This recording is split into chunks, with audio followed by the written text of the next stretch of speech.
Furthermore, for every verified woman SHG member having a Jan Dhan bank account, for every verified woman SHG member having a Jan Dhan account, an overdraft of 5,000 shall be allowed. Again, one woman in every SHG, which is spread all across the country, one woman in every SHG will also be made eligible for a loan up to 1 lakh under the Mudra scheme.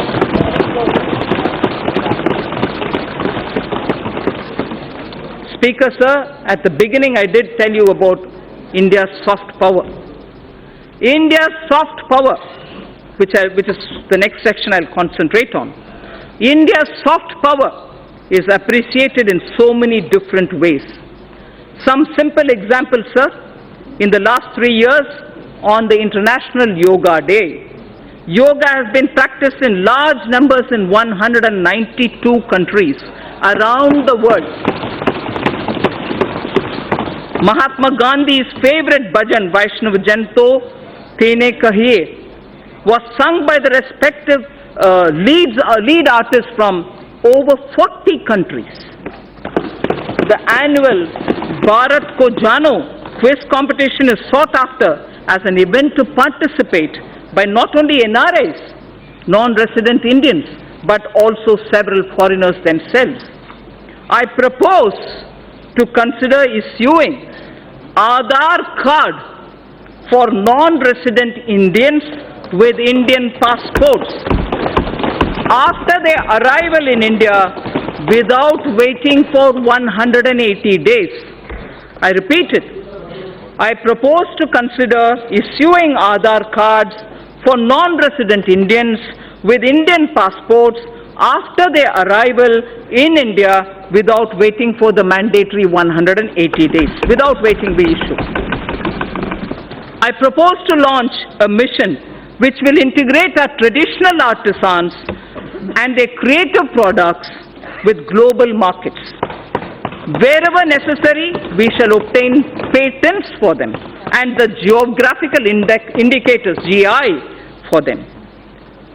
I wish to say this in Hindi for the larger audience of traditional artisans. इस उद्देश्य से मैं इस गरिमामय प्रांगण से पहली बार यह घोषणा करती हूँ कि हम भारत के सृजनात्मक उद्योगों को अर्थव्यवस्था से जोड़कर जहां आवश्यक है बौद्धिक संपदा अधिकारों से संरक्षित करके राष्ट्रीय और अंतर्राष्ट्रीय बाजार तक पहुंचाने की मुहिम प्रारंभ करेंगे।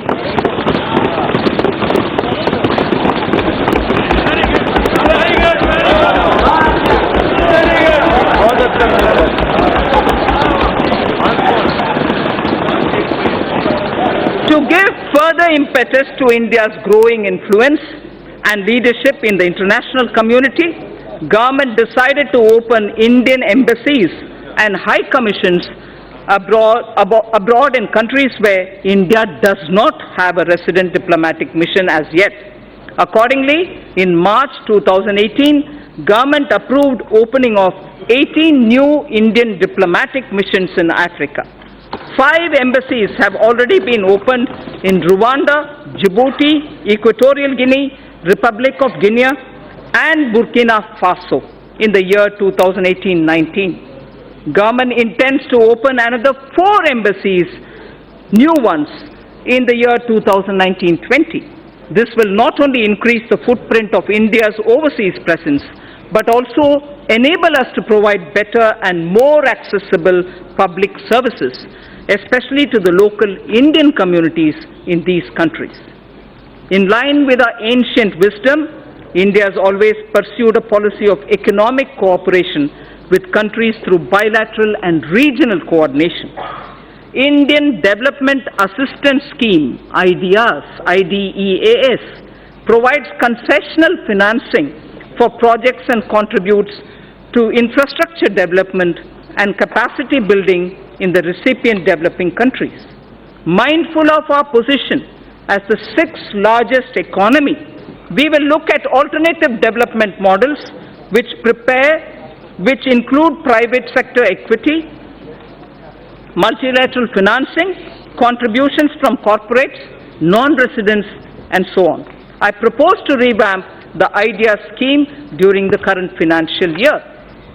The government is developing 17 iconic tourism sites into world-class tourist destinations and to serve as a model to other tourism sites.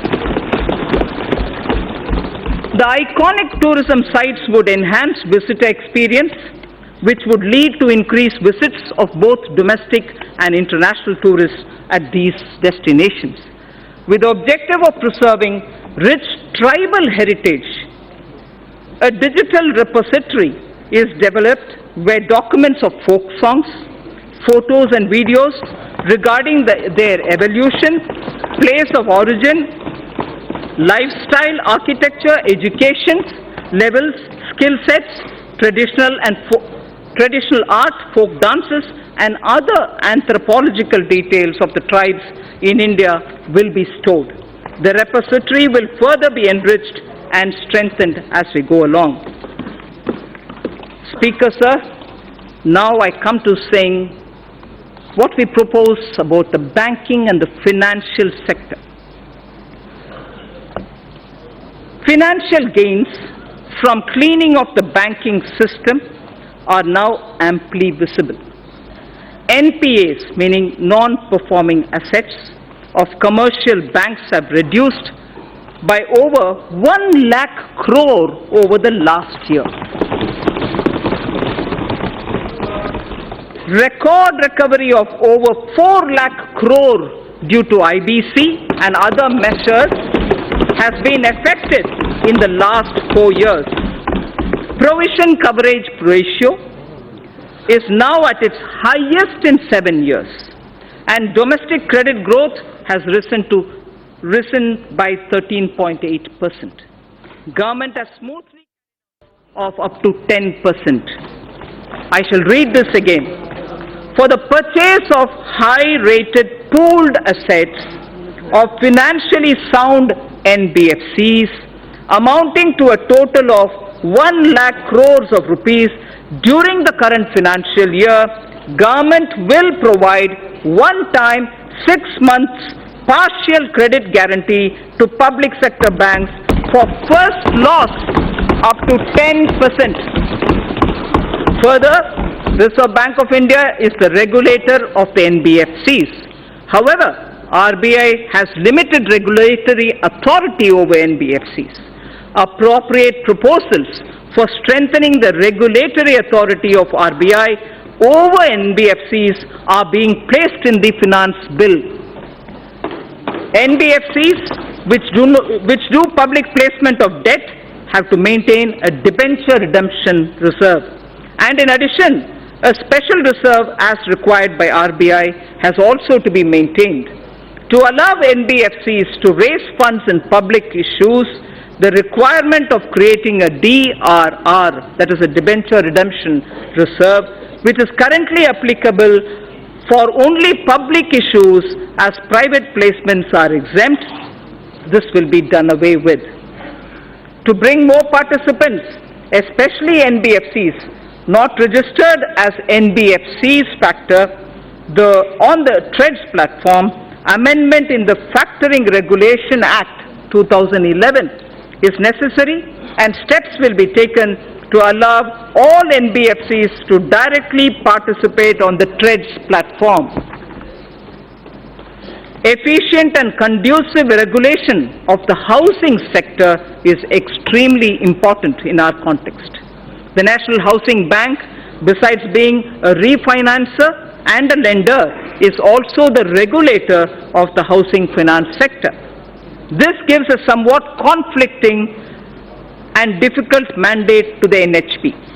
I am proposing to return the regulation authority over the housing finance sector from the NHB, National Housing Board, to the RBI. I am proposing to return the regulation authority over the housing finance sector from NHB to the RBI. Necessary proposals have been placed in the finance bill even for that. Government has announced its intention to invest 100 lakh crores in infrastructure over the next 5 years. 100 lakh crores for infrastructure over the next 5 years. To this end, it is proposed to set up an expert committee to study the current situation relating to long-term finance and our past experience with development finance institutions, and this committee shall recommend the structure and required flow of funds through development finance institutions. The situation will be reviewed by them and they will suggest measures.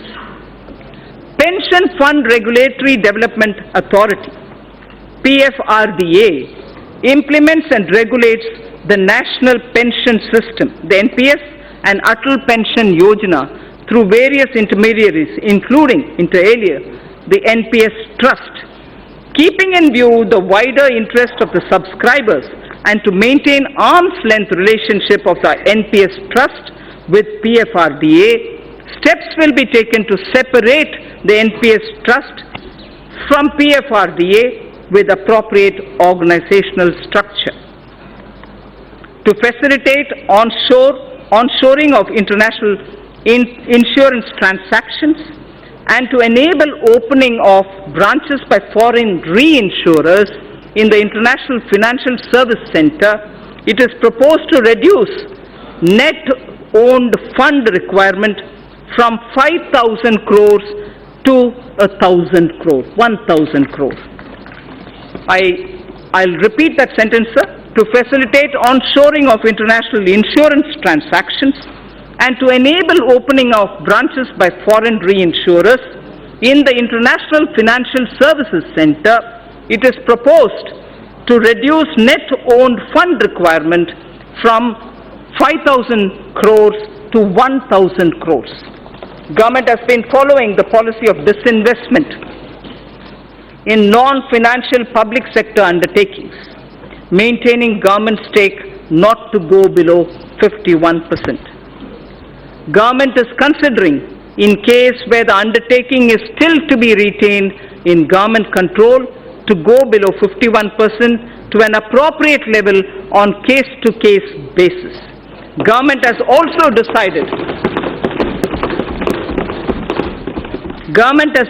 decided to modify present policy of retaining 51% government stake to retaining 51% stake inclusive of the stake of government controlled institutions.